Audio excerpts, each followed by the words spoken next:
Hello friends, আমি অচিন্ত। আমি চলে এসেছি ইউটিউব চ্যানেল ইন্টু শাহের কিচেনে। আমি এখন নতুন রেসিপি শেয়ার করবো। সেটা হচ্ছে শুচুনি শাক ভাজা বানিয়ে দেখাবো। তো সেটা আপনাদের কি উপকরণ লাগে আসুন দেখায়। তার আগে একটা কথা বলে দিই, আমার চ্যানেলতে ছাড়াচ্ছে। আপনাদের যদি ভালো লেগে থাকে অবশ্যই লাইক, কমেন্ট ও শেয়ার করবেন। বিশেষ করে শেয়ার করবেন। যদি আমার চ্যানেলে নতুন হয়ে থাকেন তাহলে প্লিজ সাবস্ক্রাইব করে দেবেন। নিচের বেল নোটিফিকেশনটা অল করে দেবেন যাতে আমাদের কাছে আগে পৌঁছায়। তাই চলুন শুচুনি শাক ভাজা বানাতে কি উপকরণ লাগে আসুন দেখাই।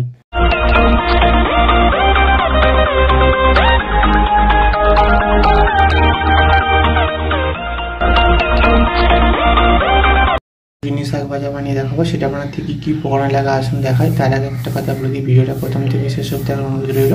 তার জন্য রেসিপিটা শুরু করি। এখানে দেখুন কিছুটা পরিমাণ সুচিনি শাক আমি ভালো করে কেটে ধুয়ে নিয়েছি। তার জন্য রেসিপিটা শুরু করি। গ্যাসটা যদি কড়াটা বসিয়ে দিয়েছি, কড়াটা গরম হয়েছে, আমরা তেল দিয়ে দেবো। তেলটা গরম হয়ে গেছে, এর মধ্যে পেঁয়াজ কুচি, রসুন কুচি আর দুটো কাঁচা লঙ্কা দিয়ে দেবো। আলু দিয়ে পেঁয়াজ কালো দিয়ে দেবো।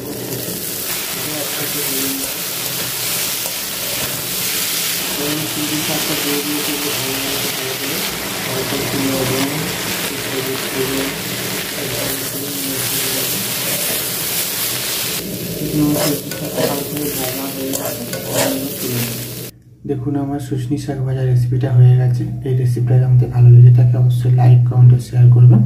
বিশেষ করে শেয়ার করবেন আর প্লিজ সাবস্ক্রাইব করে আমাদের পাশে থাকবেন। চলুন তা দেখা যাচ্ছে নেক্সট ভিডিওতে। এরকম নতুন নতুন ভিডিও পাওয়ার জন্য আমাদের চ্যানেলটাকে অবশ্যই সাবস্ক্রাইব করে আমাদের পাশে থাকবেন। চলুন তা দেখাচ্ছি নেক্সট ভিডিওতে। আর আপনারা এরকম শুশনি শাক ভালো বাড়িতে বানিয়ে খাবেন, আশা করি ভালো লাগবে। তার জন্য দেখা যাচ্ছে নেক্সট ভিডিওতে।